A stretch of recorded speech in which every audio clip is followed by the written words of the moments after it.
एक बार एक साधु को रास्ते में एक ब्राह्मण दिखा और बोले, किसके पुत्र हो और यहाँ क्या कर रहे हो? मेरे माता पिता नहीं हैं, मैं गंगा के किनारे ही रहता हूँ। तो फिर मेरे साथ आश्रम में चलना। मैं आश्रम में अकेला रहता हूँ, तेरे साथ रहते हुए मुझे आनंद होगा। मैं आपके आश्रम आऊंगा, लेकिन मेरा शरीर देख लो बाबा जी। मतलब क्या कहना चाहता है तो? और तेरा नाम क्या है? मेरा नाम अढ़ैयल है। अढ़ैयल? ऐसा नाम तो इस प्रदेश में नहीं पाया जाता। इसमें कोई प्रदेश से मतलब नहीं है। इस उम्र में मैं 2.5 किलो की बाटी अकेला खाता हूँ और उसके साथ शाक, भाजी, दाल, चावल, मिठाई ये सब अलग से खाता हूँ। इसी कारण लोग मुझे अढ़ैया कहते हैं। अरे कोठार भरे हैं बच्चा, तुझे जितना खाना हो उतना खाना। और ये अढ़ैया नाम भी मुझे पसंद आया। तू चल आश्रम। आप कहोगे उतना काम करूंगा बाबा जी, लेकिन खाना खिलाने में कोई कमी मत रखना। 2.5 किलो की बाटी तो चाहिए ही मुझे। फिर खुराक ही बढ़े तो कुछ कह नहीं सकता। अरे भाई, तू खाना जितना खाना हो उतना, तू चल। ये हमारा आश्रम है, यहाँ तुझे जितना खाना हो उतना खाना। लेकिन हमारे आश्रम का एक नियम है कि एकादशी के दिन उपवास होता है। मतलब उपवास में क्या करना होता है? उस दिन आश्रम में चूल्हा नहीं जलेगा। उस दिन भूखा ही रहना होता है। वो महीने में कितनी बार आती है? 2 बार। एक पूर्णिमा की एकादशी और दूसरी अमावस्या की। तो 2 दिन भूखा रहना पड़ेगा। हाँ। नमो नारायण। मैं जा रहा हूँ। पर क्यों? नहीं बाबा जी, एकादशी के उपवास करने पड़े ये मुझे पसंद नहीं है। पर 15 दिन में एक बार तू फल भर पेट खा लेना, दूध ज्यादा पी लेना। नहीं बाबा जी, बाटी तो चाहिए ही 2.5 किलो। पर आश्रम का नियम है। वो जो भी नियम हो, या तो नियम सुधारो या तो मुझे जाने दो। हम ठीक है, तू खाना, लेकिन आश्रम में चूल्हा नहीं जलेगा। मुझे बचपन से ही गरीबी ने कई कलाइयाँ सिखा दी हैं। मुझे रसोई बनाना आता है। तो फिर आटा सब्जी लेके आश्रम से दूर जंगल में जाके वहाँ रसोई बनाकर पा लेना। वैसे तू एकादशी करता तो मुझे आनंद होता, लेकिन तू समझता नहीं है। पर ठीक है, आश्रम में रसोई मत बनाना। ठीक है बाबा जी, एकादशी के दिन आप रसोई का सामान देना, मैं दूर जंगल में जाकर रसोई बनाकर पालूंगा। कल एकादशी है। हाँ बाबा जी, मैंने कैलेंडर देख लिया है। कल एकादशी है। हाँ बाबा जी, मैंने कैलेंडर देख लिया है। आज मैं 2.5 किलो आटा नहीं लूंगा, 5 किलो लूंगा, क्योंकि आपका ठाकुर आता है। 2.5 किलो का खाना उनका और 2.5 किलो का मेरा। तुझे जितना ले जाना हो उतना राशन ले जाना, मैं कब मना कर रहा हूँ। पर तू झूठा नाटक मत कर। नाटक नहीं कर रहा गुरुजी, मैं झूठ बोलता ही नहीं हूँ, आप ही खेल खेलते हो। 2 एकादशी से भूखा मार डाला मुझे। गुरुदेव के ठाकुर, अब खाना खा लो। अकेले अकेले कहाँ जा रहे हो स्वामी? मेरा एक भक्त मुझे भोजन के लिए बुला रहा है। तो फिर मुझे भी साथ ले चलिए। पर जानकी, वहां पर 2 लोगों के लिए भोजन की व्यवस्था नहीं है। कोई बात नहीं, जितना भी होगा हम आधा आधा बांट लेंगे। चलो।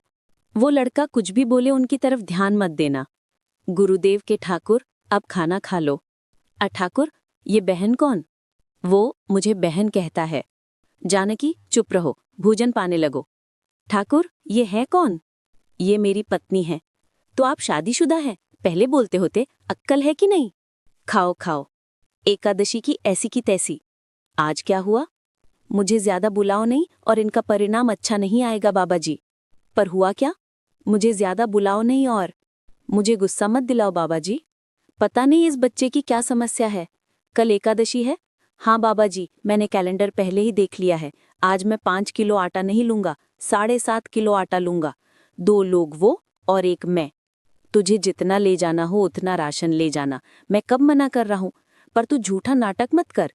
नाटक नहीं कर रहा गुरुजी, मैं झूठ बोलता ही नहीं हूँ, आप ही खेल खेलते हो। 2 एकादशी से भूखा मार डाला मुझे। गुरुदेव के ठाकुर, अब खाना खा लो। आप दोनों अकेले अकेले कहाँ जा रहे हैं? मैंने रात दिन आपकी सेवा की है और भंडारा खाने अकेले जाओगे? लक्ष्मण, तेरा स्वभाव बहुत गर्म है, और वो लड़का कुछ भी बोले पर तुम उसे कुछ भी नहीं बोलोगे। नहीं बोलूंगा। गुरुदेव के ठाकुर, अब खाना खा लो। ओ भैया, ये दूसरा भैया कौन है? वो मेरा छोटा भाई है। आप मुझे बताएंगे कि आपके घर में संख्या कितनी है, मुझे राशन का तो पता चले। भैया, ये इतना गुस्सा क्यों कर रहा है? लक्ष्मण, चुप रहो, भोजन में ध्यान दो। आज तो ठीक से खाना खाया ना? मुझे गुस्सा मत दिलाओ बाबा जी। पता नहीं इस बच्चे की क्या समस्या है। कल एकादशी है? हाँ बाबा जी, मैंने कैलेंडर में देख लिया है। आज मैं 10 किलो आटा लूंगा। 10 नहीं, 20 किलो राशन ले जा। लेकिन तू झूठ बोल के ठाकुर को अपवाद मत कर। आप मेरी बात कभी नहीं मानोगे, मैं झूठ बोलता ही नहीं हूँ, आप ही खेल खेलते हो। गुरुदेव के ठाकुर, अब खाना खा लो। आज मैं भी आपके साथ आऊंगा प्रभु। चलो हनुमान, वहां कुछ बोलना नहीं, चुपचाप भोजन पा लेना। गुरुदेव के ठाकुर, अब खाना खा लो। ठाकुर, ये दूसरे भैया कौन है? वो मेरा सेवक है। खा लो, भीख मांगो खा लो। कल एकादशी है। हाँ, मैंने कैलेंडर पहले ही देख लिया है। आज मैं 12-12.5 किलो आटा ले जाऊंगा। कुछ भी हो जाए, आज उन लोगों को छोड़ूंगा नहीं। गुरुदेव के ठाकुर, अब खाना खा लो। अरे यार, आज तो तूने कुछ भी नहीं बनाया है।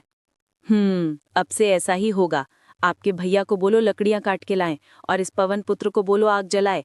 आपकी पत्नी को बोलो रसोई बनाए, आप उन्हें मदद करो, और भोजन तैयार हो तब मेरी थाली अलग करके फिर अपना पाना। मैं वहां बैठा हूं।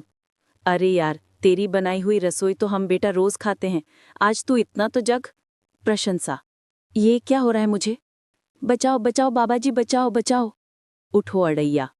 हे असंख्य जीवों के मालिक, मुझे माफ कर दो, मैंने आपको बहुत भला बुरा कहा, मैं आपको जान नहीं पाया।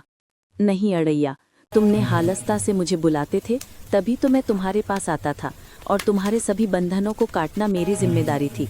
जाओ, अब नई जिंदगी की शुरुआत करो। मैं अभी आया। उससे पहले ठाकुर, आप और ठाकुर के ठाकुर, आप यहाँ से कहीं गए तो आपको राम दुहाई है, मैं अभी आया। बाबा जी, कितने सालों से ठाकुर मंदिर में विराजे हैं? 100 साल से। कभी ठाकुर ने रूबरू आकर भोजन पाया है? तो आओ, ठाकुर भी खा रहा है और ठाकुर का ठाकुर भी खा रहा है। मुझे तंग करना कब छोड़ेगा? 5-5 एकादशी से तू व्रत खंडित कर रहा है। बाबा जी, मैं झूठ नहीं बोल रहा, आप मौका न चूके बाबा जी, आओ और देखो। तू महान है। अरे तू महान है। वास्तव में मुझे मेरे राम के पैर पड़ना चाहिए, लेकिन फिर भी मैं तेरे पैर पड़ता हूँ, क्योंकि तेरी इस क्रांति की वजह से मैंने मेरे ठाकुर को पाया। तूने मेरे हरि को प्राप्त किया। तू महान है।